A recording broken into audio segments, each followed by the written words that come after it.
Dope Boyz in the building. What's up? What's up? What's up? Dope Boyz in the building. What's up? What's up? What's up, people? Welcome to the Dope Boyz Podcast. This is episode 16. And we have a very, very special guest, very beautiful special guest, a very talented special guest, makeup artist, haunt artist, glam artist, Brittani Schulist. Thank you for having me. I'm very excited to be here. Sorry, wrong button. Trying to get those claps in for you, Britt. She hit the wah, wah, wah. Thank you for coming on. Yeah, I'm really excited to be here. I feel like it's going to be fun for me to kind of just through the motions of kind of how I got my experience as a makeup artist. So thank you for having me. Well, absolutely. I mean, when we were talking about this, we were thinking, okay, who can we have on? And I'm like, it's no brainer. We need Brittani on. I was telling the boys that from the very beginning that you have been nothing but kind to me since my first day. I am only going into possibly year 5 of being a haunt artist. How long have you been a haunt artist? See, I've did it since 2021. So yeah, about like 5. You're like 5, yeah. So you'll be like 6 actually. So now. you're. I had to think about it. Yeah. I was like, wow. It feels like it's only been like a couple years, but it's crazy to see how fast time goes when you're just like. It does. You're just like doing it every year, like bam, okay, another year, and then bam, another year. So you're only 1 year ahead of me. Yeah. Oh my gosh, I had no idea. Like, because when I walked in, I'm like, oh, you are just like a vet though. I mean, like the way that you present yourself, the way your artistry skills are, you're amazing and you're kind and you're humble. And when she's in the makeup room, she's just doing her thing. I mean, you have this like aura about you.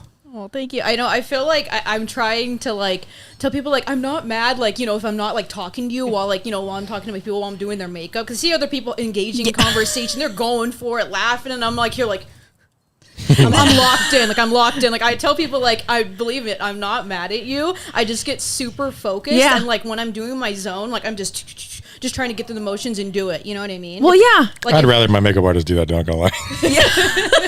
Like just get me out of this chair. Just get me out of here. Well, yeah, because we have a huge stack, and then, we only have so much time to do it anyway. Yeah, and then I feel like it's always like that first week in the jumbo, we're all trying to figure out like our mix. We're trying to get into the looks, and we're really trying to focus on what we want to do, but you know the motions. Absolutely. So my first question to you is, okay, so you've been doing haunt for 6 years. So what started your whole makeup artistry career? So, that's a loaded question. It is, because it makes me really think about, wow, it's truly been a long time, that I've been doing makeup. But it kind of started when I was in high school. So I was actually on cheer in high school. Go cheerleaders. I was like a stunter, so I would be lifting and everything. You were a stunter? Yeah. So I was with the bass. Oh my gosh. We pushed the girls into the air and everything. We would do competitions. That's a lot of responsibility though. You have to make sure that you're also catching them. Yeah, and it was a thing too. So if we didn't catch them, we had to run a mile. Oh gosh. Yeah.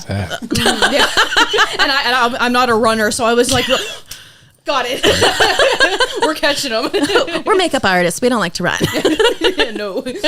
But we kind of had to do our own makeup for our competitions and everything. Oh. And that kind of forced us into, okay, you kind of got to go buy little makeup things. And we all had a certain look that we had to do. And it was always the blue eyeshadow and the red lip combo. Of course. That striking, nice cheerleader look. I love it. Very bold. Very bold. Yes. So it was just funny to jump in from someone who doesn't do makeup to just bam, full on in with the blue and red lip. But that's kind of where I started practicing with it, and I was like, oh, this is kind of fun, that we can kind of transform and do all this glitters and these fun little looks we get to do. And I kept just kind of playing around with it. And when I was in high school as well, it was also been going to Not Scary Farm since high school, so I've always been like, you know, enamored with like horror stuff and spooky things. So I was like, man, I want to go to haunt. And me and my boyfriend just went one time, and I fell in love. And I was like, dude, this is so cool. Like seeing everyone like in their zone, scaring, like just the atmosphere that all came together, I was amazed by. And I was like, wow, like I want to be a part of that one day. And I remember telling him, I was like, I don't know how, but one day I'm going to be the one doing the makeup. Wow. Do you remember what year that was? That was probably 2011. Oh, wow. So Do you remember your first maze? That's a great question. I remember it was like a vampire one. Was it like Dominion of the Dead? Probably. Because would that be about that time? Because I loved like the makeup in that one, because it was all like the vampire girls. Well, you're really good and, with like, vampire makeup. I've seen it. I love all like the super like gothy glam. Yeah, you do. Spooky. Yeah. But I love clown stuff too, so I always loved Carnival. Like, I've always been like a big fan of that. Just clowns in general. Like I feel like it's just so fun, like the energy. But I feel like I kind of like set in stone my future plans without even kind of like realizing it. You know, I just kind of said like, oh, okay, one day I'm going to be the makeup artist. I want to do that. And I never knew how I was going to do it. But then, you know, all these years went by, and it was kind of right after everything reopened, after COVID shut everything down. And I didn't even think that they were hiring, because, you know, they don't really go out there and say, hey, we're looking for makeup artists. You kind of just have to be in the scene. And, you know, I was trying to make it as that. You know, I wanted to get my foot in there. And I remember I had kept going through the employment office, and I was like, if you can just forward my email like to whoever is in the makeup room, or whoever can get like hands on my resume, like please. And I was being so annoying about it. Like, hey, the squeaky wheel always gets the oil. There we go. It does. It does. And I kept like prodding, kept calling them like, hey, just wanted to make sure you got it. And then Denise got it. Oh, and then she reached shout out to me Denise. Look who you got. Yeah, I had like an interview with Bill and Denise, and it was the rest Bill was history. There? Yes, I remember it was both of them, and I was panicking because I was like, okay, it's enough when like you have an interview with one person and then they bring a whole nother person I don't know. I'm like, oh, what? Okay, so I remember my interview, but I want to hear about your interview process. So I was having a heart attack, as we all do. But, you know, because I was jumping in, I was so like, yeah, I want to be in there. I'm glad you survived it. Thank you. But it, you know, we were just sitting at like this big table. They're right there, and they were like, "How fast can you do makeup?" And I was like, I feel like I can do it pretty fast. You know what I mean? And then we all say that. We say that. Yeah. And then I was like, well, how long do you guys usually take for a makeup? He said, about 20 minutes. And then it was like my world like crumbled on the inside. I was like, huh? What? 20 minutes? And I'm like, what, for prosthetics and everything? They're like, yeah. And they're like, do you have airbrush experience? And I was like, yeah, I have airbrush experience. We're like, but no, inside. But it was funny because like the only airbrush experience I had was my mom gifted me one of those like Luminous Pro ones for the regular makeup. Like, and this compressor is like probably this big, you know, for scale of what we all have. Was it the Tem2? It was like those little droppers. The little dropper gosh, paints. I remember those. Yes. And they were so tiny, a little dropper. Yes. So I had practiced with that, and I had to like make my own little paint just to try to like get used to it and everything. But I was like, yeah, I have airbrush experience. I did the same thing, and it is not the same thing. It's not. No, it's really not. No. But you know what's funny? That little compressor, that little guy got me through my whole first season without any problems. Wow. So you used, oh my gosh, so you used it. Yeah, I didn't know That's like about amazing. like how my compressor and everything, like I have the Ninja Jet one now, like the big boy. But like what I started with, I was shocked. Like to think about from where I started to now, it's like, how did I even do that? Like wow. I actually still have that same little guy in my room. Like I still have it. So if there was a backup and for some reason I needed it, I could pull him out and use it. He'll come through. Yeah, and I have a little bond to it because that's like. So did you have to put on like a prosthetic piece on a mask? Do you remember? No, I didn't. So I mean, I had like a whole booklet of all like the work that I have done, and I was like, here, you can flip through. And so they're kind of like flipping your through little the book. portfolio. Like, yeah, you know, my portfolio. Because I'll kind of like touch back to where I used to do other makeup too. So I was pretty much self-taught for like special effects makeup. So you didn't go to school for it? No. Okay. So that's impressive, Britt. So how I kind of got into all of it too, other than like me being in chair and doing makeup, the special effects side of it came in because both of my parents loved throwing huge like Halloween rager parties. Like, Oh, I love it. and we would get the whole block coming down to the house. Like everyone knew like, okay, what are you guys doing for Halloween? Because me and my dad, like we would start setting up things like months in advance. And like all the stuff that my dad still currently has, he could literally open up his own like event Oh shit. on its own. He's got so many like props, and like we would do all these banners, and I would do his makeup, I would do my mom's makeup, I would dress up as like a character. We had this very long hallway, and we turned it into like a spinning room, so like the it was like cascading like you're dizzy. Oh, wow. With like a little projector, and all the doors had like a different cut scene of like something creepy going on. Oh my and gosh. then we had like a mannequin kind of area, and then I was one of the mannequins. That's cool. And I was standing there, and then I would just like jolt and like move and scare people. Oh, so you have a little acting experience too. Just a tad. So no professional, but oh, I love that. but you know, I feel like that love comes from like my parents, like just being into like throwing parties and loving like horror stuff, and you know. Oh, that's great. And I always remember like as a kid, like me and my dad would always go to like the Oz Halloween store that sadly closed now, that was off like the 5. Wait, what? I have never heard of this. It was like a huge Halloween store, like Halloween Club? the Halloween Club? Halloween Club. Yeah. What? It used to be across the Off street. the 5. And then it was Right before you get to Disney. Yeah. I don't think I ever went. The place was huge. So what did they have in there? Because I'm like, Everything. I obviously lived in a bubble for a very long time. They had everything. It was Anything you such- think I of. really did live in a bubble. I think it was off of Carmenita. I want to say Carmenita. No, it was Was it? no. It's No? it's Alondra Was it Alondra? Or before someone's Carmenita? shouting out you guys right I know. now. like you But go it's by that elk-looking restaurant, right? yeah, Northwoods. Northwoods, yeah. Okay, there Yeah. you go. It used to be like across from that, and then they moved across by Northwoods, Yeah. and then yeah. There's an In-N-Out now there, and then there's also a Harbor Freight, I believe. Yes. Yeah. Oh, okay. Well, I missed out on that. That's really neat. So, do your parents still throw those parties? No, we the place we live now, it's too small to like have an actual Yeah. party thing. But my dad still has all the stuffs. But I know like if we ever like they ever have another like house in the future, like we know that's the first thing that we're gonna do That's that year. so We're gonna have cool, like Britt. a housewarming party, and I feel like it should be Halloween. So. Yeah. Absolutely. So- Absolutely. 'Cause we Well, and have I to. want to go. Yeah, Go. Me Oh, too. we all want to go. yeah, I would bring. I'll be a mannequin. Yeah, You have your actors. Yeah. yeah, I know. I have a easy supply of actors I can reach out to now, so I can be like, hey, let me grab you and you. So That is For so sure. neat. So then that's how you got into your special effects. Mm-hmm. Wow. Yeah. Okay. So then you got hired at Haunt and you got the email. And so then what was your first year like? I was so scared going into it, but like, Uh-oh. Uh-oh. Here we go. Ignore that. Ignore the All right, Maggie. Maggie. Come on. Go ahead, you're fine. You're, Yeah, keep you're fine. going. It's okay.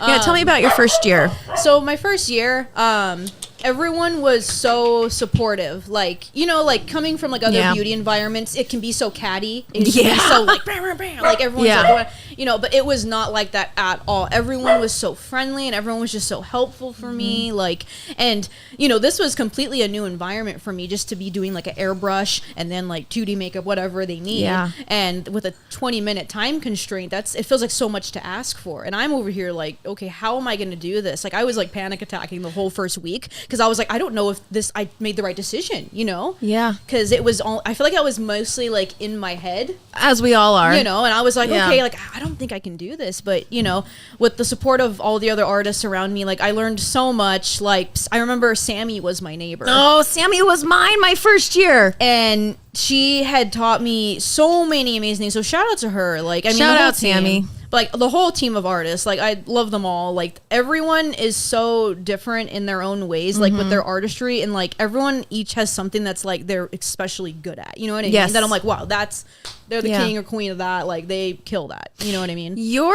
look is very unique. You have such talent with the way that your fine motor skills are that I really hope someday I can achieve. The way you do your line work and the way like you just make everything look very seamless with your prosthetic pieces. So I do know I was looking like I've had the honor of working with you in the makeup room, but you're usually in like the back now. And that's because no one really needs to worry about Brittani. So when you're in the makeup room and you're in the back or you're in certain areas of the room, you know what you're doing pretty much, if that's safe to say. That's a good feeling, you know. It's a good feeling. You've had the dancers or the people that are in show. Mm-hmm. You've had the Green Witch. Yes. You've had, I know you really liked your possum lady. Yes. Oh my gosh. You loved her. Mm-hmm. And my queen. You're queen. And you opened up the gauntlet again, right? Did you open up the gauntlet with the queen? Yes. I had to create that look and I was like, wow, this is such a cool experience. Like having like to be able to create a character for the first time. That's cool. In a zone. Like that was just like an awe moment for me. So like that's crazy. That was your aha moment. Yeah, that was like that was going to be another question. Well, you killed Definitely. it. Yeah, because now you've created that look, and I think, did they put that on merch? Yeah. Yeah, they put it on merch. Mm-hmm. That's pretty special, you guys, when you create a look and it's on merch. Yeah, I was like, wow. And then like having to do like the Green Witch too. Like it's such an That's iconic. huge. It's very iconic. And then I remember I like not like subbed, but like someone had to fill in my chair because I had like an empty space. I got to do there was what was the guy with I can't think of his name right, like the lantern. The conductor. Yes. Yeah. Yes. It's okay. The conductor. And I was just like, well, this is so cool. Yeah. But I mean, there's been like a lot of like iconic characters that I've had the honor of like creating and being a part of, and that's just like something that makes me feel like, okay, well, they trust me with this look, so I gotta execute it. You know what I mean? So I'm like, oh, the pressure's on. Well, that and so I do have a question, and I wrote questions down because when you have someone like Brittani sitting next to you, you want to make sure you ask the right questions, artist to artist. And so when you're given, every year you walk in, you're given a stack. You don't know what you're going or who you're going to have. And we're always like, can we get it? You know, and, you know, it's that day, you know, we're setting up and we're getting everything ready. And we're like, okay, can we have it now? Can we have it now? And, you know, we're just like, we have to patiently wait. And then when we finally get it, and then we finally get our stack, and then it's usually like, you know, the last 2 weeks we nail the look. And then we have our banquet. And I know in 2024, you didn't post it for this last season, but in 2024, you received 2 awards, one for Airbrush Mastery and one for Most Creative Personal Makeup Artistry. I know you received awards last season. Yeah, I did. You didn't post it. No, I didn't. I was stalking your page because I wanted to get it right. But which ones did you get last season? I got the Most Creative Personal Makeup again. Again? Okay, so that's 2 years in a row, everyone. And then I think the other one was like just like detail work. Like So fine motor. Yes. Fine line, detail. Yeah. I'm telling you, and I'm going to have you shout out your IG too, so people can check out your page. Her work is so finessed and so articulate. It's like you don't know where it begins or ends. And as an artist, that's very, very difficult to do, especially when you're in such a time constraint. And we really like, I don't know about you, but I don't think I breathe sometimes when I'm doing my work. Oh no, yeah, I'm like lightheaded after. Yeah, and I know like sometimes Denise comes up from behind me. She's like, "Are you breathing?" And I'm like, "Oh no, I am." Like, we need thank you for reminding me. But no, I mean those are amazing awards, and a lot of them are from your peers, us, and then management. So this is my next question because of those awards. What do you think pushes you to be noticed for those awards? I feel like just the way that my artistry is, like I'm very like detail oriented. So like as a person? Yeah, and as a person too. I feel like I'm very like a perfectionist kind of like, okay, this has to look like this, and this has to like, there's a very specific way that I have a vision of something that I want to create. And I try to do exactly in my head like what it is. But then I kind of just go with the flow with it. It's kind of like that balance. Yeah. If it is, if it isn't, you know, I kind of work with what we got, you know, with the 20 minutes. You kind of just, if something, my airbrush got clogged or something, you gotta ding and figure that one out, because that was my hardest thing the first years. Like How many panic attacks did you have with that? A lot. And like, you know that like the thing, worst. like, you know that thing, like my little first one, you know that clogged so easily because it wasn't even like a professional level like airbrush. Yeah. So I had to like sit there, really detail clean it, and then get it to the next person. So in and out clean every time, just so I wouldn't have like a mess up. That is the worst night. panic attack any makeup artist could have at haunt is when your airbrush goes on you or your needle isn't working or you lose the little screw thing that's on it, the little ball thing. And I can't even tell you how many times I've been on my hands and knees trying to find things, and I'm like, okay, that's it, I'm done. Yeah, I'm done. Just let me go home. Let me clock out. I'm done. Do you guys practice that? Like practice like taking it apart or is that just you guys? That's something you guys have to do on your own time. You kind of just have to like do it on your own time, like you know, like how we kind of will stay after, and then kind of like can prepare like the process for the next day. I'll usually just go and like deep clean it, and just take it all apart, because if you don't, it's just gonna get corroded, and you know, it builds up in there, and then it could just destroy your whole airbrush. Because I always see Mar helping you, with your gun. Well, because Mar is like, she's my she has been placed next to me since my first season. And so because she does a lot of like face painting, she's just like, you know, on it like that. And for me, I'm very very heavy handed with my beauty work. You know, I mean, that is just like I tell everyone, like I could do a smoky eye with my eyes closed. And so special effects has always been like something I'm still trying to master. Of course, I can learn more with beauty, but I just feel more confident in beauty. But when it comes to the airbrush, I just know like if something happens, I'm like, Mar. Let's help. But, you know, like we can only prep and clean and get prepared, but something can happen. I mean, we've heard stories. Nikki, love you, Nikki. She told us the story where she poured Prozade into her... Prozade is what we put the adhesive on the prosthetic pieces instead of white Pro Air. I mean, and they look the same though. You know, like things happen. Yeah. You can only prepare as best as you can, and sometimes shit happens. Yeah. You know, it's like you gotta roll with it. What are you gonna do? Yeah. What are you gonna do? Yeah, the life of an artist. You know? Absolutely. So with that being said, you're amazing, and I saw you do some amazing work on another podcaster. Okay, Doug. Yeah. Okay, shout out, Doug. Oh, that was so much fun. So, are you allowed to talk about the makeup and what was the whole like background of that? Yeah, so that look they were going for was like a kind of like campy 90s like horror vibe, you know, like kind of like a spin-off, like a talk show, but like really like goofy and silly. It's great. It's great. And I kind of like, he let me like run with the ideas, like, okay, whatever you think would like look cool for it.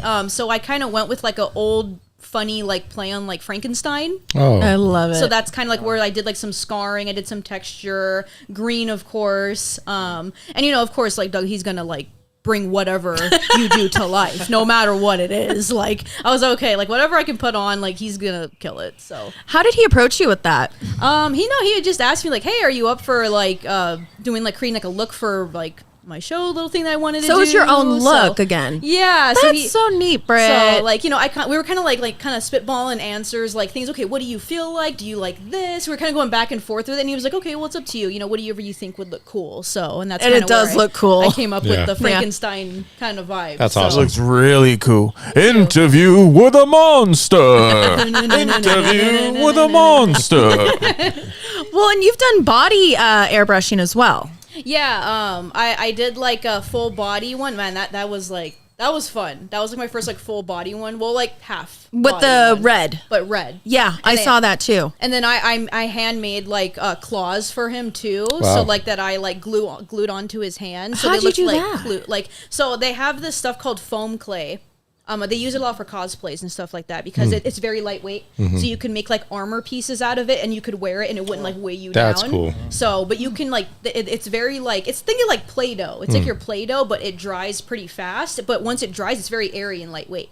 But you can paint it with like acrylic paint, regular paint. Like it really is just a soft surface that you can paint. That's so neat. So I have a bunch of that. So I'll usually make like horns and stuff out of it, or I'll make extra teeth for my prosthetics out of it, and I bring it with me to like put on prosthetics and stuff. So, but I built like horns for him that like are kind of like cascading out of his head. Yeah, her work is freaking amazing.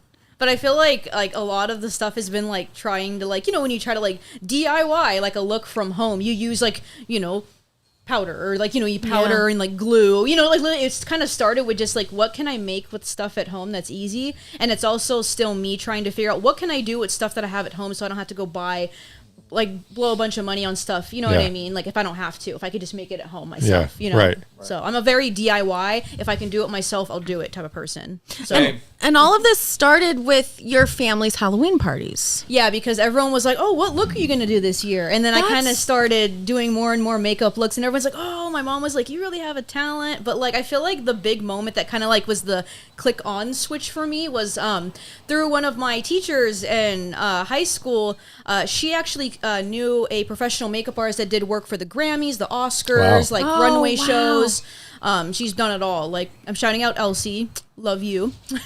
She's really built me into like the artist that I am today. She's given me the confidence that I needed to kind of like push myself out there, because in high school I feel like I was very shy. Even though I was on cheer, I don't know how to explain it. Like just dancing and like just being in like a show kind of like environment just helped me kind of get my confidence out there. And then it kind of like played into like me being creative, because I've always liked to draw as a kid, and I used to draw like dragons, fantasy things. I'm not really good at drawing like realistic things, but I definitely think that I got my creative side from my dad, because my mom was like, I can't even draw a stick figure, so that's definitely dad. That's me. That's me. Yeah. But you know, because my dad would sketch like literally cars, like car models and stuff. So that sounds just like John Dario. He's an artist. Yeah. I've since I was like 5. Yeah, just drawing and now I'm in the art shows at Knott. So that's awesome. full circle. Well, have you thought about being in the art shows? I've thought about it. You should do it. I mean, like, let's just add more to your list. I mean, you should. Yeah, I thought it'd be fun. You know, I see all the familiar faces on the wall, and I'm like, hey, I know that person. Like, it's so cool. Like, I mean, like, art can take so many different forms. Yes. Not just on the face or like, you know, on the canvas. Like, there's so many different artistic things out there, and it makes me like excited to see what other people can do. Or like recreating one of your makeup work, you know, some of your makeup work onto a canvas for Into the Fog art show that's coming up. I'm telling you, Britt, you should. Well, have you seen your guys' boss up there, Denise? Yes. I was like, wait, what? Denise? We love you, Denise. Your art's you. amazing. Yeah, Denise be killing it, man. I saw some stuff of hers. I was pretty impressed. Well, that's pretty cool. That's pretty clean. Yeah, no, I mean, art is such an escape. It's like music, you know, I mean, everyone has an escape, and being an artist in many different avenues and forms, you know, you're just able to create and to be able to build something of your own. Like you were able to build your look. I remember my first season, I had the conductor, and please, I hope no one laughs about what I'm about to say, but I said, who's that? And I said it to Sammy. She's like, honey, that's the conductor. That's the main guy. Yeah, I can't mess that up. I know. And I'm like, oh, no. You know, I mean, talk about pressure. But then I kind of created that look, you know. It was, who was I forgot his name. What was his name? I think his name started with an E. I want to say, yeah. You were with him. You worked with him the first year of Goring. Well, he was ACAST. Oh yeah. He wasn't the No, we can never remember his name. He has a very unique name. yeah. Yeah. Very nice man. Well, him. But he was very nice. I don't know. Well, he was a very nice African American man. He was and a preacher so- from Goring the first year. Right. And I had to really work with colors, and Denise No. was helping me with it. And, you know, we had to work with different shadows and lighting and, you know, the contrast and the highlights. And then I nailed it. And then from there, you know, all of a sudden his picture was everywhere. And it made me feel so great, you know. So you creating that look for the Queen and the Gauntlet, and then working on your Possum Lady. I know you really wanted her last year too. No, I had her. I got her. Did you get her 2 years in a row? Yeah, I did. Oh, you did? Yeah. Oh, okay. I didn't know that. Oh, that's exciting. So you had her 2 seasons in a row. Yeah, I had her 2 seasons, and then I had the honor of being able to turn her into her old character, one of the clowns. She used to, the granny clown. Oh. Yes. Yeah, so that was really cool. So they got that little, like, that little, you get to be someone else for like a night or whatever. Oh, that's right. So you did have her 2 seasons in a row. Okay. You also had the bearded lady. Yes. Okay. Yes. I remember that. Oh, the hair. The hair, the beard. This little beard. Didn't want to let that beard go. Nope. Wanted to stick around. Oh my gosh, that's hilarious. Okay, so switching gears a little. You're a model. I guess. I don't care what my teachers say. I'm gonna be a supermodel, and my hair will shine like Brittany's. What before you got here, the boys were saying, say it, Dalen. What? What you said. It's Brittany, bitch. There we go. I think we have your song. We've got it. We've got it. Honestly, so you're talented, you're beautiful, you're creative, and so honestly, so I've seen your modeling photos as well. So is that like a side thing? So it's something I never thought I really would get into, but it's because one of my best friends, Stephanie, she is into photography and doing like film work, and she did a lot of music videos for some bands and some of our like good friends. So she was kind of like getting into that during the time that I was getting into makeup, and so we kind of joined forces together. Awesome. And they had these like photo meets like all over Orange County, different places, and we would go and you would kind of network with other photographers, other models, like, and I could throw myself out there as a makeup artist during the time, like, hey, if you need makeup work. That also was able to like kind of get us extra little gigs and stuff like that. So we kind of like paired together and worked together that way, but she used me as a model to practice. So that's kind of where I kind of went, oh, this is fun. You look like so natural in front of the camera too. Like it's just your thing. Thank you. I mean, I feel like it's definitely been like a learning curve, to try to like, oh, I'm just modeling pictures or we're doing this. But then, she could also capture my scary makeup looks and everything too. Yeah. But she is also an artist that can capture a vision in a way that I can't.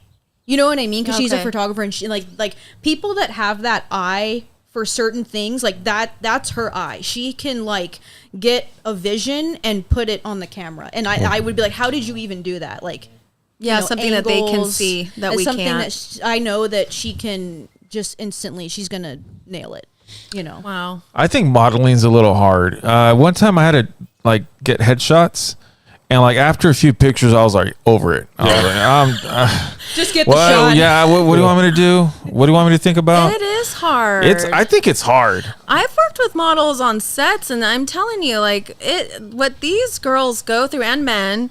I mean, just the different takes and the outfit changes, and then you've got to go in to redo their hair and their makeup, and I mean, just to get one shot. But I mean, it really goes down like to your friend, the photographer. I mean, they have like an eye for everything, and you've got different looks. You've got the elevated look, you've got the editorial look, you've got, I mean, just all these different looks. But then even for the model, I mean, you've got to hold the poses. You've got to figure out what kind of angle you want, what kind of look you're going for. I mean, how do you feel after a shoot? Most of the time I feel good, but sometimes I feel like exhausted. Yeah. You know what I mean? It's just like, man, this is standing here just is like takes a lot out of you. It does. Like everyone, does. Yeah. It's like, you see like when we would go to the photo meets, we'd have like all these bajillion cameras on us, and it's like I'm getting shot from every angle, so it's kind of like a bam, bam, Yeah. bam, bam. You got to be on it, Like, Britt. I gotta like make sure, getting a good shot, of course. But it was cool to kind of like network and like be out in there and be like, okay, like I can also showcase my makeup skills as like a model too. So that's kind of also how I looked at it. So, and I like, now it's fun for me. I like to go out and like take pictures or do a fun makeup look, take photos. Like, I feel like it just comes as like, oh, this is fun. Not even like, I have to do this look just because I want to do a look. Like, no, this is fun because I enjoy it. I get to express my artistry like on myself, like, kind of just comes down to that too, you know. And I feel like that confidence has kind of been installed to me through, you know, Elsie, my makeup artist, that had trained me through everything, because she invited me to the makeup show. I'm sure you've Oh my gosh! And I'd never had heard of it. How was like, that? Incredible! Like, this is where I got to see like all people working on prosthetics. Like, and I remember I saw someone being turned into Hellboy. Oh, And I was like, Wow. I was like, just sat there like, that is incredible. Mesmerized. Like, I was mesmerized. I was sitting there just watching them do it, and I was like, I want to do that. Yeah. Like, that is incredible. The stuff Yeah. that people can do. Yeah. Like, that is kind of where I fell in love with it. And I went, okay, yeah, that sealed the deal. I think I want to do special effects. It just takes one person to, like, lift you up. It only takes one person to be like, you've got it. You can do it. Yeah. Everyone just needs one person. Yeah, I feel like that one person that really kind of just kicks you in the butt, like, hey, don't feel Yeah. bad about yourself. Like, you're doing fine. You know what I Yeah. mean? Like, because I feel like as like artists or just in general, you know, I feel like sometimes we can be too hard on ourselves, and I feel like I've definitely been too hard on myself for a lot of like my artworks, or like, oh, I didn't think I executed that as the way that I should have. But that's why we have another night after Yeah. the other to be better. Right. So Yeah. it's just one night, we have another. You know, even though it feels like we have the first day and then we blink and then it's the last day. I know. But, you know, and then we're crying. But, you know, I feel like it's always one day where you can, okay, I can be better tomorrow. yes. So Yeah. that's how I try to look at it, and try not to be too hard on myself, because it's art. You know what I Yes. mean? Like, the world's not going to end if Right. I didn't get the line straight. You Right. know what I mean? Like, it's just, Yeah, you know, it's so true. We have time to fix it. Yeah, we have time to correct it. we can do it. you Art know. is very subjective, so you know. Yeah. Well, only we know the mistakes. That- The and we artists- tell each the other artists that all know the time. Yeah, we know where we, you know, but everyone else is like, oh my gosh, you're amazing. Yeah. Well, yeah. I mean, even like when you edit the videos, you're like, oh, I don't know. I'm like, I know, and I'm like, it sounds perfect. I'm And like, you're like, no, no, it doesn't. It does not. It sucks. I'm like, there's nothing wrong with it. I love it when the makeup artists, we have our like dress up days or like theme days. And then, Oh my gosh, I remember those. yeah. And then Brittani comes in like full, like beat down on her face with like this like the goriest makeup you can ever think of, or the most horrifying makeup. I'm like, oh my gosh. like, I mean, I've got to find these pictures and send them to you so you can like put them in the snapshots for the YouTube video, because I mean, to do it on someone else is already like difficult, or like you've got to like master it, but she's doing it on herself. I mean, talk about talent, Britt. I don't know how you do it. Yeah, and I I don't know. remember asking you one day, I'm like, how did you do this? What time did you start? Oh, yeah. I was like, oh, yeah, I probably started like 8 in the morning. Oh my God. You know, just to get to work by 4. No, light I mean, work. like full face, like the line, the details, everything. She's amazing. Amazing. Yeah, Wow, she is. last time, like, I think I did like a half, because, you know, I usually try to do like just a half face because like that Yeah. like normal on one side. Yeah, you know, so yes, they recognize yes, us. yes. But I did like a checkerboard skull Oh. kind of look. That's what I did. And I drew every little box and colored it in and every Yeah. little thing. But that's just me being like, okay, this is my look in my head, and I wanted to execute it. And but I love it. But I like, to me, I feel like the way that I do like art and stuff, I feel like the crazier the better. Yeah. Even though sometimes it can be Yeah. too crazy, I feel like. No. But I don't know. Like, I don't know if it's like the jumble, because I'm always overthinking things. It's like what's in my mind, I want to push it out onto my art. Yeah. Like, I don't know if that's Yeah. where it comes from. It's an artist. Because it's a lot in my mind. That's that I how wanna he is. create, you Yeah. know? So it's like I have all these ideas, but how can I execute it bam, bam, bam, and do it all at once? And like, sometimes you don't have to do everything at once. Right. Because then I get do. like, I do. Yeah, that's how he is. no, I have a bad habit of that. I feel like I try to do too many things at once, and then I burn myself out. And I'm like, why did I do this to myself? But then I'm like, okay, that looks fine. You should So- see my iPad. I have like all these like sketched ideas and like, you know, unfinished stuff, but it's like they're like the kernels of like bigger ideas that so it's, but you have to get it out, you know. It's like, I got this idea, then like, oh damn it, I gotta get off work right now, but screw it. At least get the idea down so you Yeah. don't forget it. Exactly. Yeah. Yeah. So I know that feeling. What do you think with like newer artists coming in? Like, what's like some advice you would give a newer artist coming in?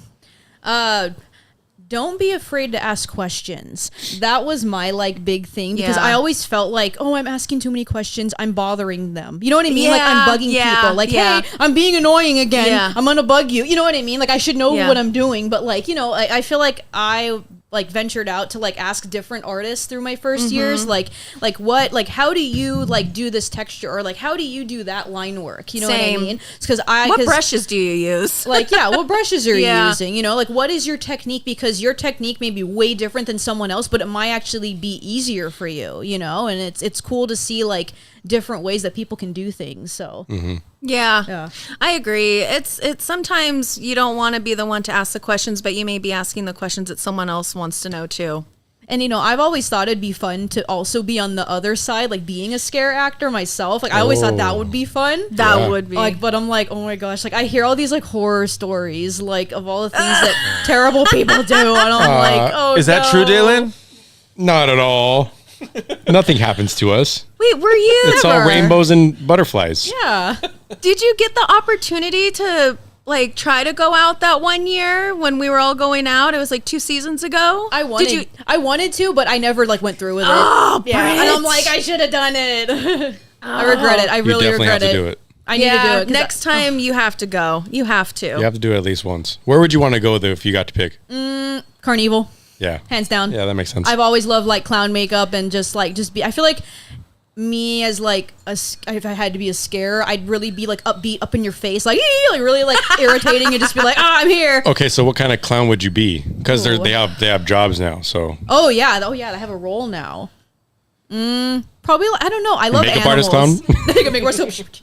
I don't know. I feel like all the animal clowns are so cute. Like I've always loved the animal ones, like the dog. Oh, The dog is a pretty cool one. cat. I don't know. That's like a really good. I know. question. It's hard to like think of that, like your type of character. I always think of that with them too, like, you know, going into a new role or thinking of a new role, or like that's hard. I feel like I think I could think of one. I feel like a burlesque clown would be fun. Ooh. Like you know, like the little feathers or like a little top hat moment. I can see you like, doing that. You know, because I feel like the movie Burlesque with Christina Aguilera. I love that. That is like one of my favorite movies. Like, so I feel like that would be a fun like spin on like, because you know, like, oh, I'm performing and I'm a clown. It kind of goes hand in hand, if you would, you know. Someone's gonna take that idea now for someone next is season. gonna- You messed up now. Give me credit though. Give Brittany credit. Brittany thought about it first. Yeah. Give her the makeup at least. if we see that, it's definitely not their own idea. There's no it way. was Brittany's idea. It's Brittany, bitch. Brittany bitch. Brittany, bitch. And then if you're in my chair, it's I'm Yeah, in control give of it the to- look yeah. now. It's me, bitch. Oh my gosh, that's so funny. You're in my world now, Grandma. Oh my gosh, that's hilarious. Okay, let's see. I do have I do have a question. Okay, this is just a very generalized question, but what do you do on your off season? So I'm actually like a brand partner, if you would. Oh. So like, I work for different like makeup, skincare, hair care brands. Okay. And wherever I have hours, they'll send me to different like stores, and I'll support the brands at all these different stores like Sephora, Ulta, Nordstrom, like depending on the brands that we have and everything. So I go and I help with beauty sales and inventory and stuff. So that's like my main thing. But I'm really happy with them because they allow me to have the time off to go work at Knott's, and then they allow me to come back. Oh, wow. That's nice. Because not a lot of places nice. would be generous enough to do Right. that. So, No, you know. no. That's really hard to find. Mm-hmm. And then, you know, on the side, I still I do my freelance makeup, you know, with my regular clients that I have and everything. So I do that still on the side. I model occasionally with my friend. She helps me like get out there and kind of like, hey, do this makeup look, and you know, I feel like I've been able like to work on like short films with her, with some other people and stuff that we've been kind of been able to connect through and stuff. So I've kind of also networked through her as well. That's so it's really kind of neat. like we both kind of help each other, because I feel like that's what you have to do. Yeah. We all gotta Yeah. help each other, you know, because it's hard as it is to try to like break through and get yourself out there. So you have to kind of network with the people that you know and people that you work with, and you know, I've also worked with people like I used to be like a beauty advisor like for longest time too, like, and I met a guy, Jerry, he is awesome, for his film work as well too. He does like little short films and stuff. And he's also helped me out with like some film work stuff and recording me like on my profile, that video I have, one of my pinned ones. Yeah, he did my first official like Brittani Schulist makeup artist. Is it the video. first one with the little compact? Yeah, all my little compacts and stuff and yeah. everything. So he also made me like an official, this is your makeup artist video. So That's really nice. He really helped me out, and you know, I still work with him occasionally. So I feel like having just those people that you work with, like, hey, if you need a makeup artist, like, hey, I know you can do it. Come meet me, and we'll do a look or whatever. So I think it's pretty cool. So. It's hard to find people that actually want to keep like giving back and keep like bringing you like into the industry, because for me, sometimes they just want to be like, it's mine, you know? So when you find people that are willing and be like, hey, come work on this project with me, or I have work for you, that is so rare in this industry, especially with the way like everything's changing nowadays, and we kind of have to like shift with the way the industry's changing, especially with the way retail is and the way the whole like makeup industry is. There's a shift happening. You know, it's undeniable. So it's really nice when you can find that. Yeah, and I feel like I'm just glad that like I've found a job, because I've had very many like beauty jobs in the past. Like same very here. multiple. Same here, everybody.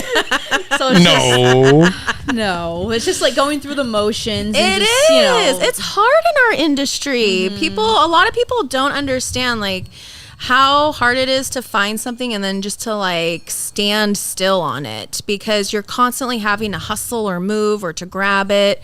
And then sometimes you have it, and then sometimes it's just not working out, or there's false promises, or you know, you have to keep moving to the next one. Yeah, and I feel like a lot of things like that, like we don't really talk about too much with artists, is like the pain or like the toll that it takes on your body sometimes. Yes. Like just the hours of standing, and just like, you know, we don't eat. We won't eat. We'll starve. We'll starve the whole day just to get that look. Yeah. And then we can eat. Yeah, and especially like during weddings or whatnot, they're like, oh, can we bring you something? Can we bring you something to eat? I'm like, I do not work and eat. I'm sorry, I don't know about you, but I cannot work and eat at the same time. Plus, why would I want to chew in someone's face? Yeah, I know. I don't have crumbs falling Like, all over while I'm putting the eyelashes on. You got little droplets, little crumbs. Little food bullets come at you. Sorry, let me get that with my brush. Let me get that granola bar off of you real quick. Ew. Sorry about that. Want some of this? I'm going to charge you an extra $50. little snack. Save it for later, folks. Anyways, so getting back on the spooky subject, ghost stories with the Dope Boys. All right, folks, I'm still trying to get used to the board, so just bear with me.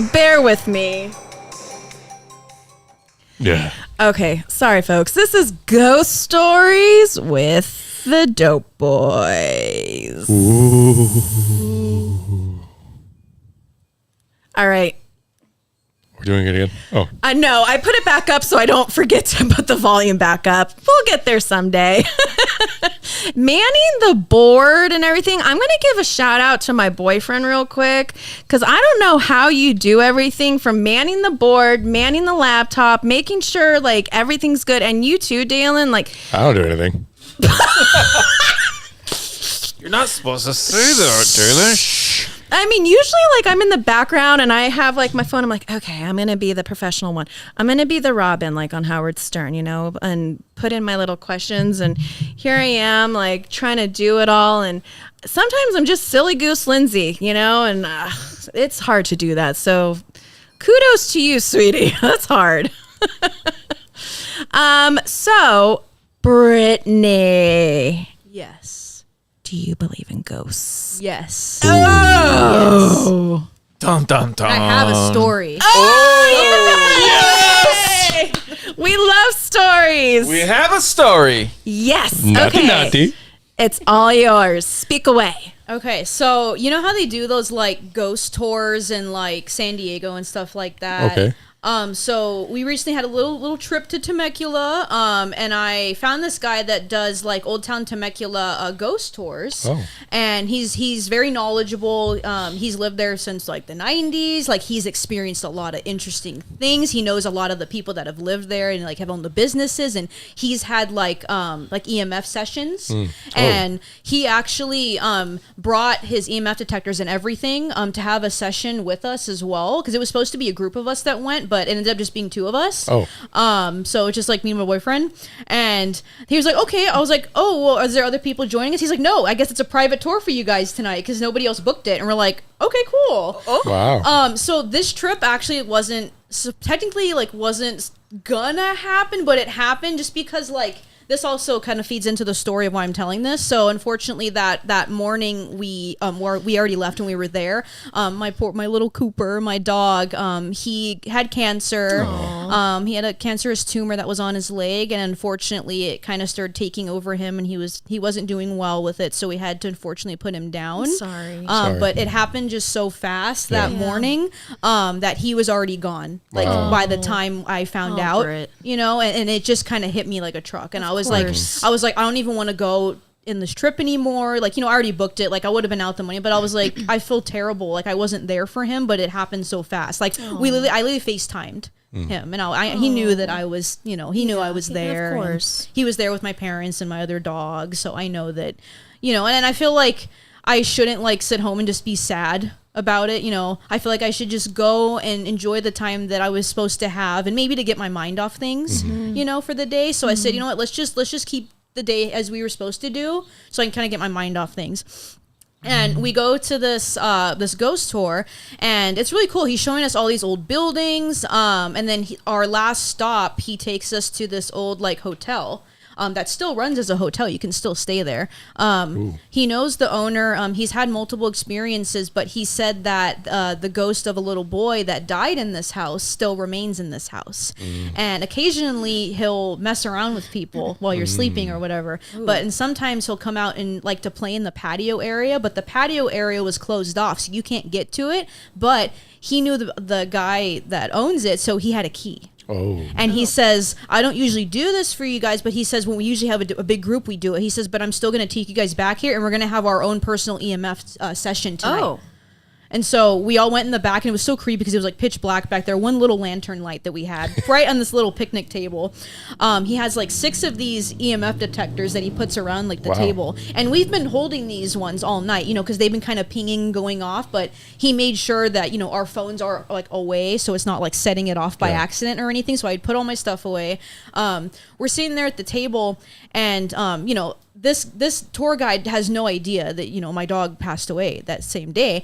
And for some reason he feels like he has to keep talking about this little boy, and he says, yeah, they said this little boy, his name was Robert, and he had an obsession with dogs. Whoa, that's weird. And I just kind of like, okay, well, that's just like coincidence. Like, kids like dogs, you know, they like pets. And then he was just kept emphasizing. He says, I don't know why. He says, but he keeps showing me this white dog.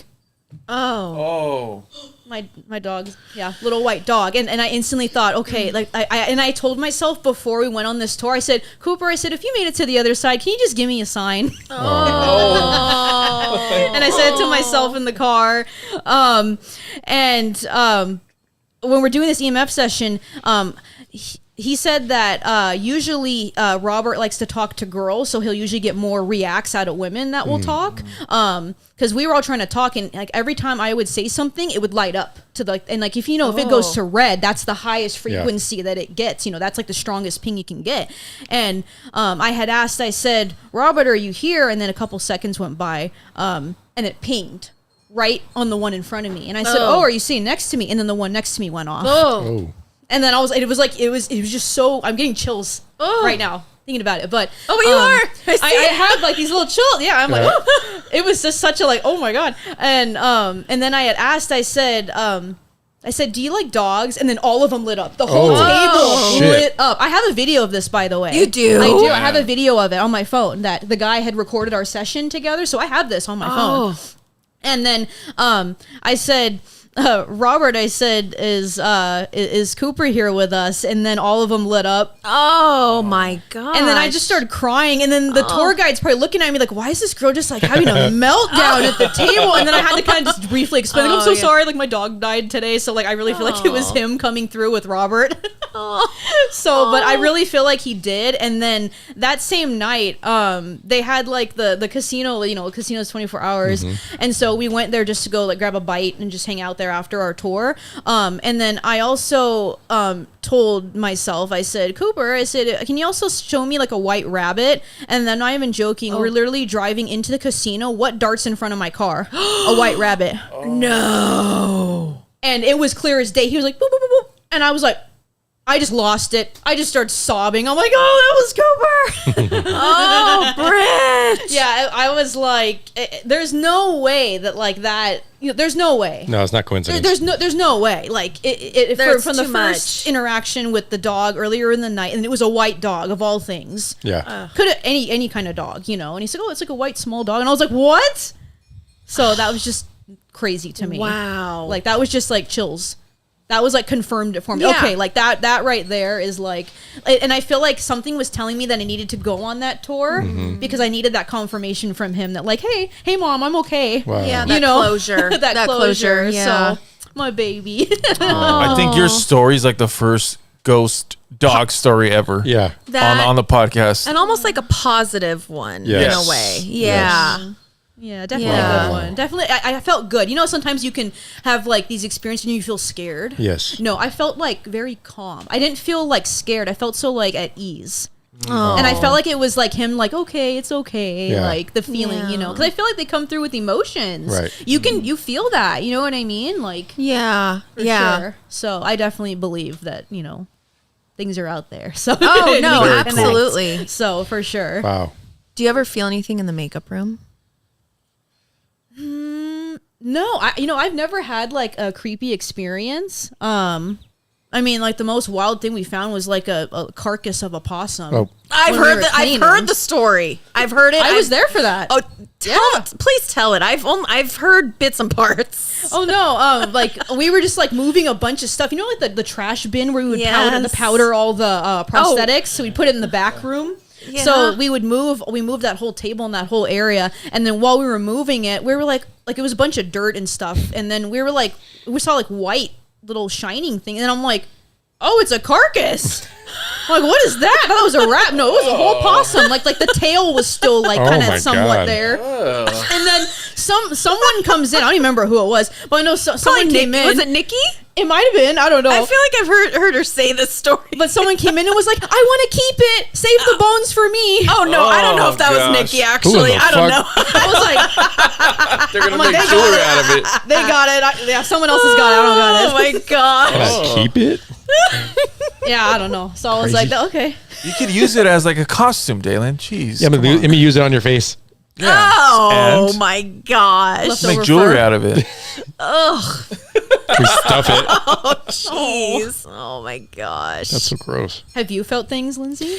Yes, and I've said it before. I don't know what episode it was, but when I was setting up the makeup room, we had like those big fans going on, and they kept going off, and they were still plugged in.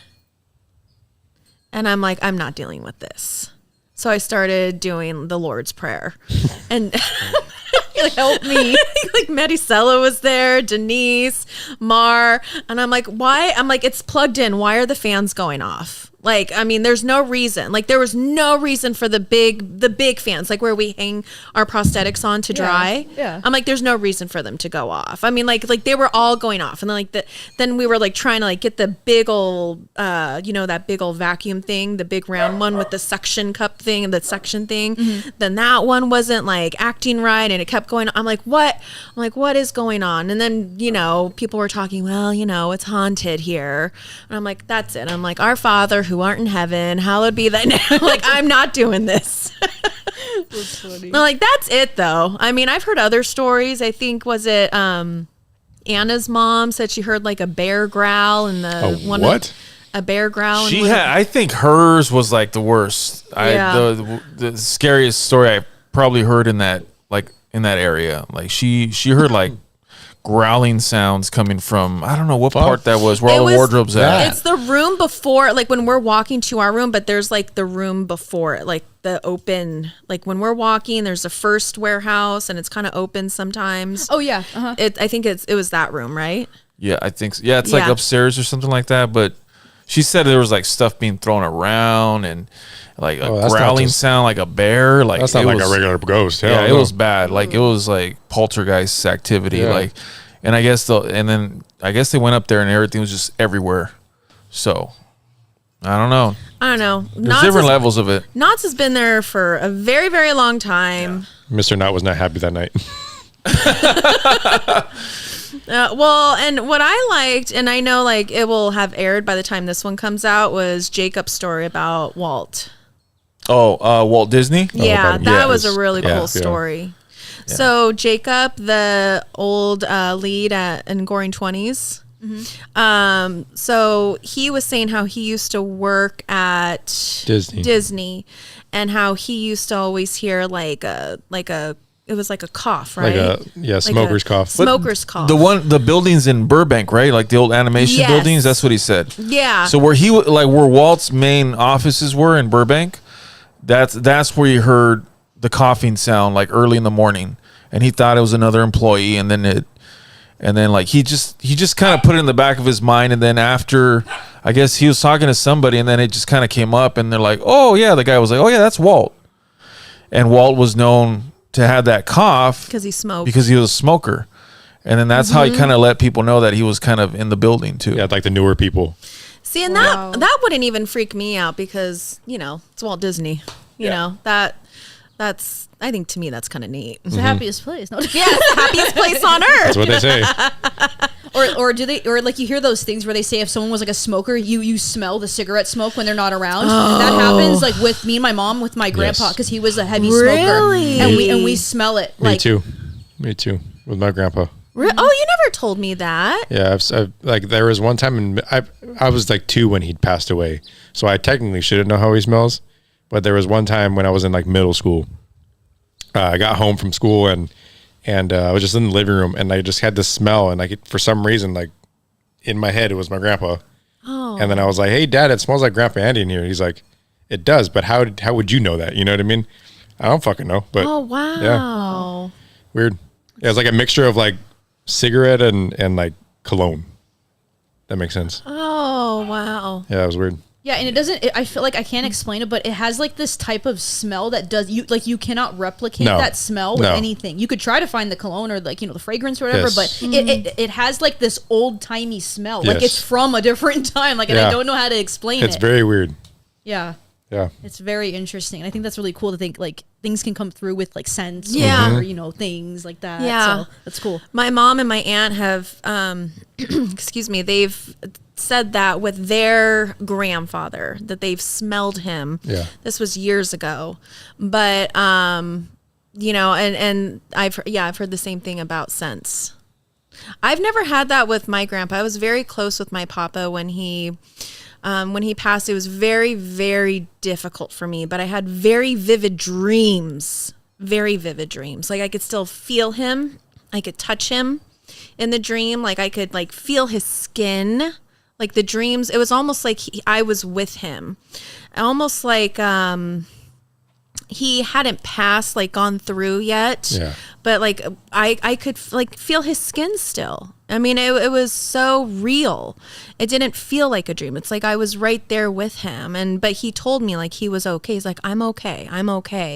And sometimes, I feel like, okay, that was him. It really was him telling me like he was okay. Yeah.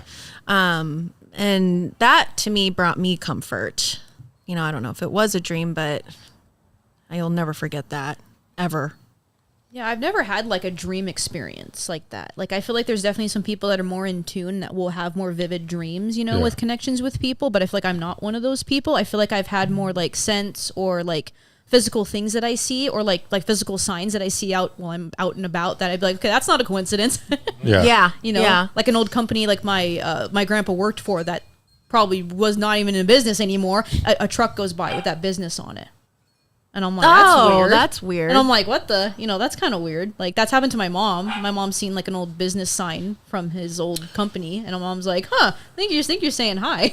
You know what? That happened to us the other day, actually. Remember when I told you about that guy that I think was demon possessed? Yes. Oh my gosh, yes, So that was weird. So the other day we're driving here, right? Because it's on Imperial. So to get here you got to take Imperial. Right. So we're going down Imperial, and I go, look, Lindsay, this is the bridge.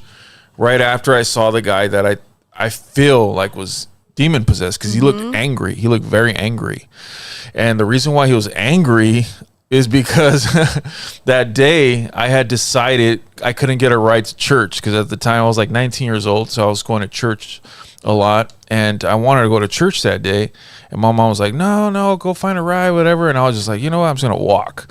So I walked from Downey to La Habra. God damn, you're fucking crazy. Yeah, I didn't know how to take the buses. I didn't know, You finally showed me the bridge. So I'm walking, and then all of a sudden I just see this guy walking towards me, but he looks like angry. Like he's just like, I could feel it like coming towards me. And then he and I just kind of like, oh, like, hey, kind of like the say what's gentleman's up. nod. Yeah. Like, hey, what's up? And like, he didn't flinch, nothing. He just kept looking at me, and he just kept walking by. Nothing happened, but I was like, it's just something felt off. Like something felt like very off. You always know. Mm-hmm. Yeah.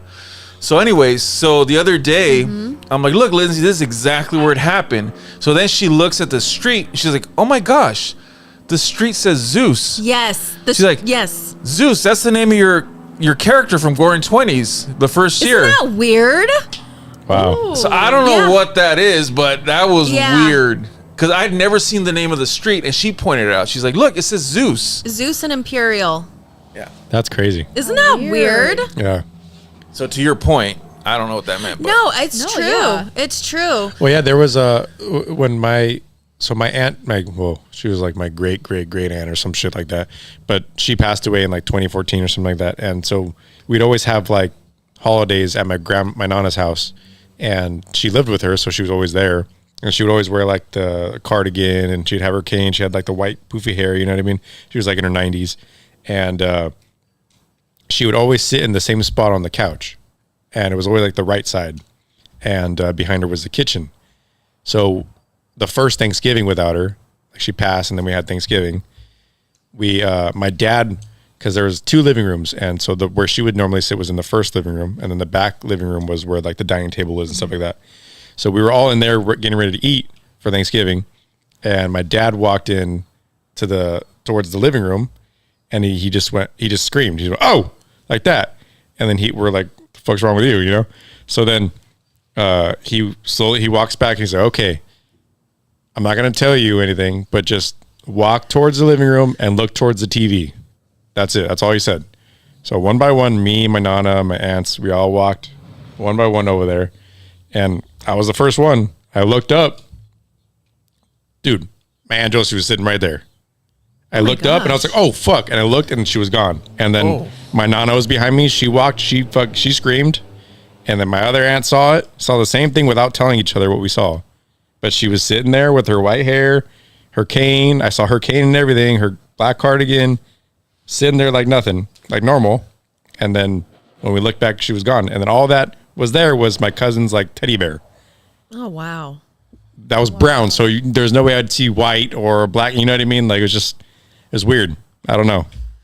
Do you think that they want to present themselves to certain people, and sometimes they don't, because not everyone can see these, right? And it's funny because after my aunt, it was me, my nana, my aunt, and then my other aunt. She's like, "What the fuck are you guys talking about? What are you guys screaming about?" So she didn't see it. Wow. Yeah. It's interesting that certain people, can see certain things. Like if only I could see something, and then you could be like, what are you talking about? Yeah. And then the fact that you have the confirmation that 2 people saw it, like a group saw it, right. And you're like, whoa. Yeah. And the fact that it's kind of like she waited. Yeah. I feel like she waited for you guys to come and like, okay, see me, okay, bye. Yeah. Like yeah, it's very weird. And that never happened again.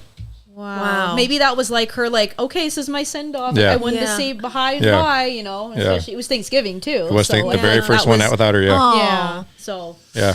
I was going to ask you both during your experiences, and I was listening to, so I've been listening to Bunny, Jelly Roll's wife. Oh. I love her. I love you, Bunny. If you ever hear this, If you ever hear this, I love you. And I think this is kind of where like I'm trying to like get into like the whole podcast thing because I see how she does hers too. and I love how she does it. But she was talking to Teresa, I forgot her last name, but she's from, I think, New Jersey with the big old blonde hair. You know who I'm talking about? medium, yeah. The medium. Oh. And she asked a really good question about like if she's ever like exhausted or like if she does prayers before all of this. And that's actually a really good question, like because you've had so many experiences. I know you've had a lot of experiences. Excuse me, but do you ever feel exhausted after going through these experiences or the one that you went through in Temecula? I didn't really feel exhausted Because it was more of like a closure, and so you felt more at ease. it felt more calm, but there was a different situation that me and my mom experienced that me and my mom both can't explain to other people today, that because we both saw it. Like, another thing, like, you guys only saw that and Right. then no one else like saw what you saw. But no, me and like my mom were, cause we actually used to live in Temecula. So my grandma lived down here in Lakewood. So that's a drive. Cause I wanted they wanted me to go to school over here. And then, my grandma lived right next to the school. So it was like a quick walk for me. It's very safe for me to just walk right there for her. And then my mom would come and pick me up from work and we'd do that drive every night. Every day, every night we would do that. That'd be like our routine for the week for school. But one night we were going home and I think it was late at night, probably like maybe 9 or 10 p.m. So, it's pretty dark out there because, it's like there's no lights out Yeah. there. It's like desert, it's like nothing, no lights on the freeway. But we're driving and we're in the far left carpool lane.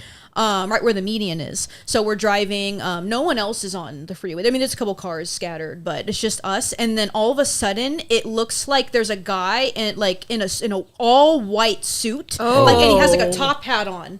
Oh. And he's like cascading right past our car. Oh. And me and my mom swerved because I saw it. I went, oh my God. And then my mom went, oh, who is that man? holy shit. And we looked immediately behind Jeez. us. Nobody's in the rearview mirror behind us. Because you would think the cars behind the back, the lights would hit his outfit and we would see someone.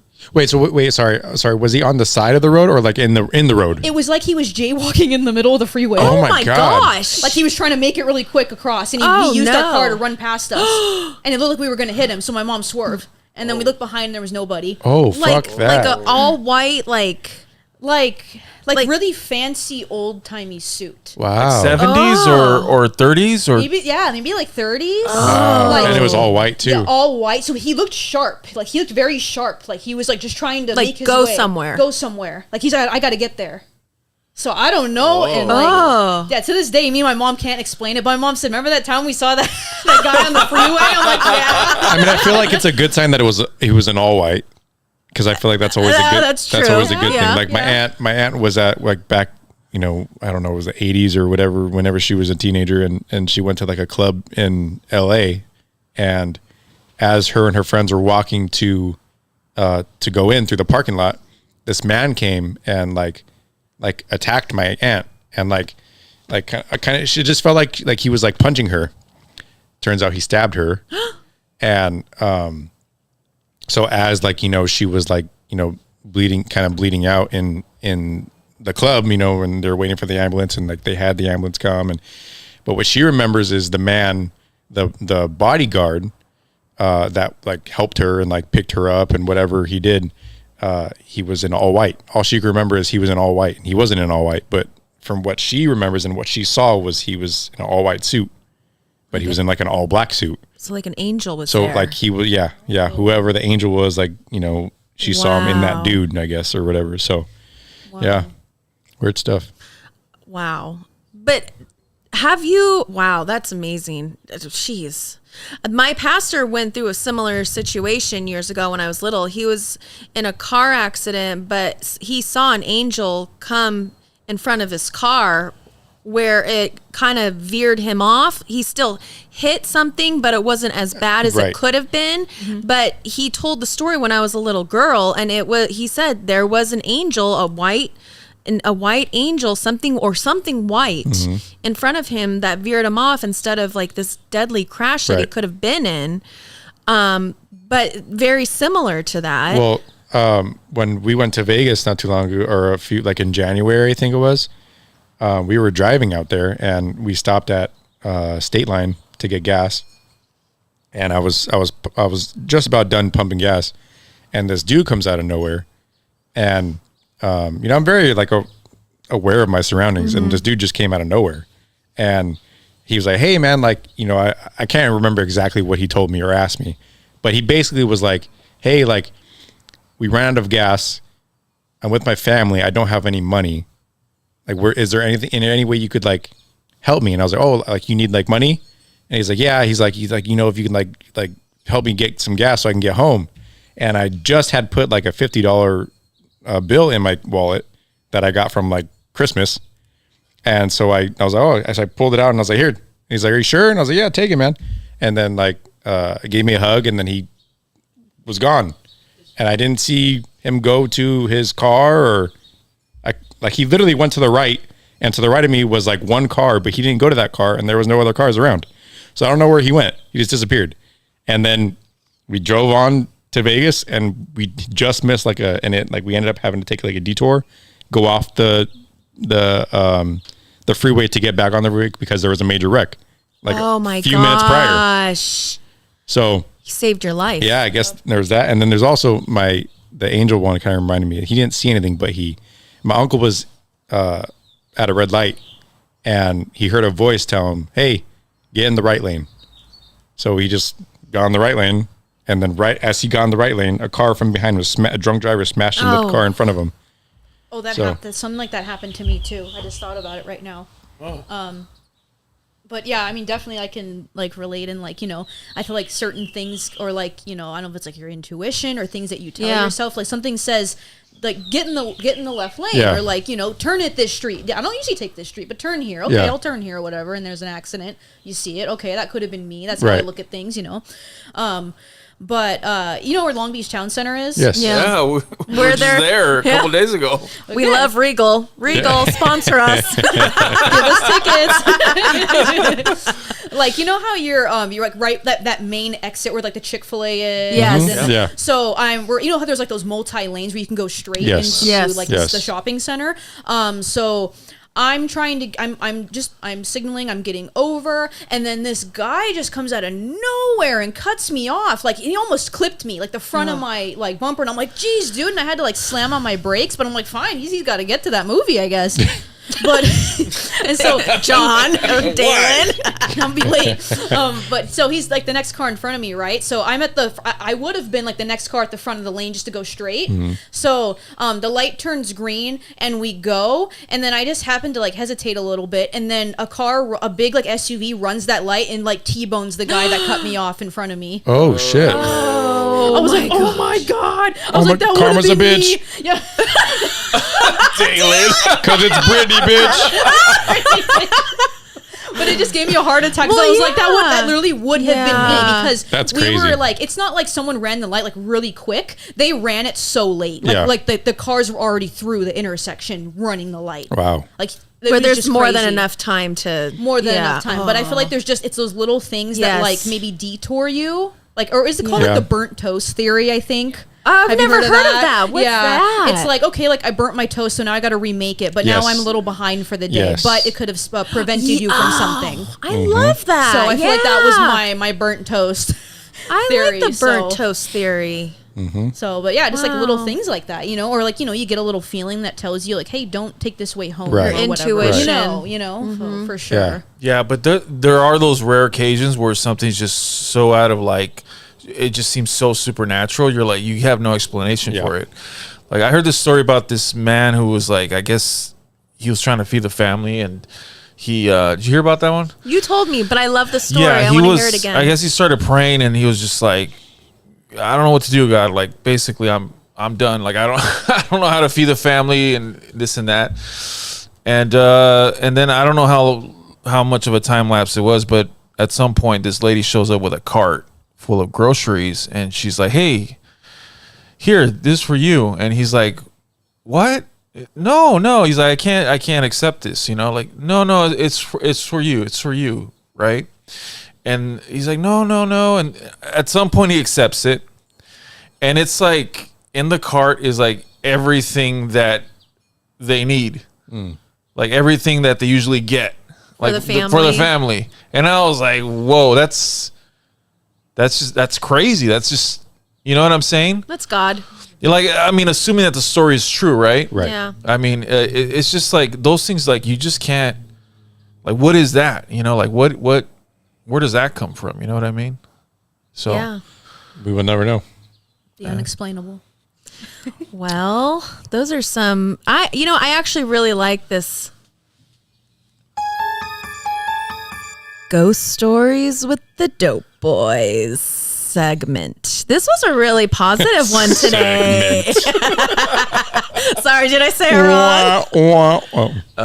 and this concludes. Oh, hold on. Take two. Take two. And this We gotta leave it in. concludes Ghost Stories with the Dope Boys Segment. segment. Okay. Leave it in. Anyway.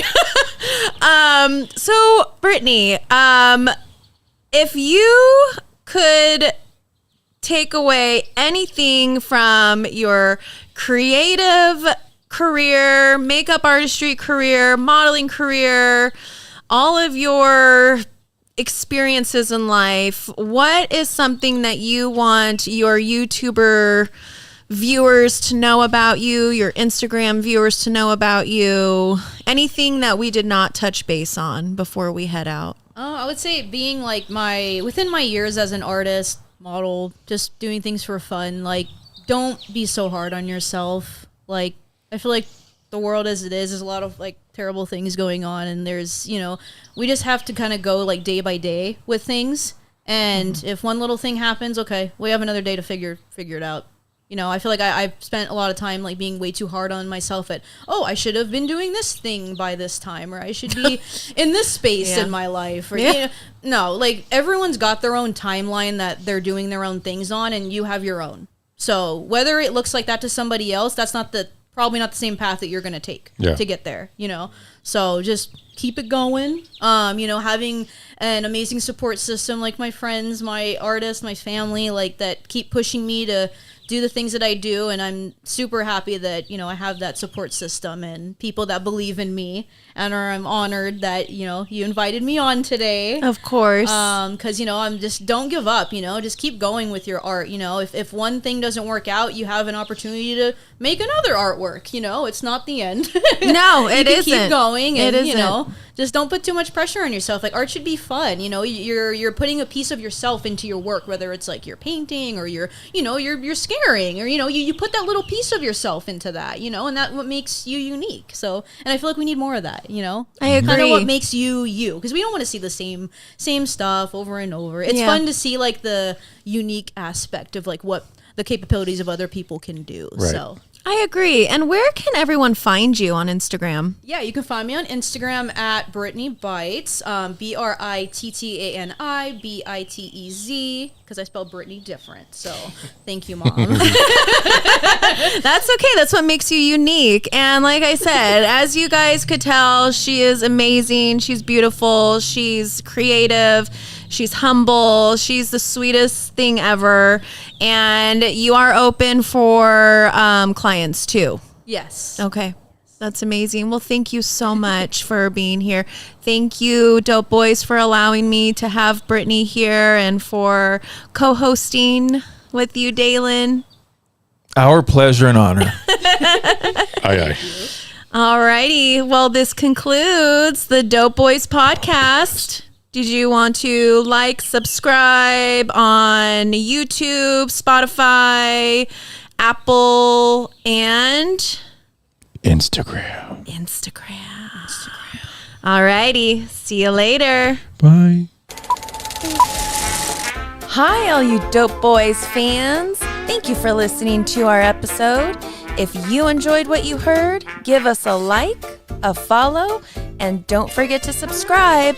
Also, follow us on Instagram at the Dope Boyz _podcast.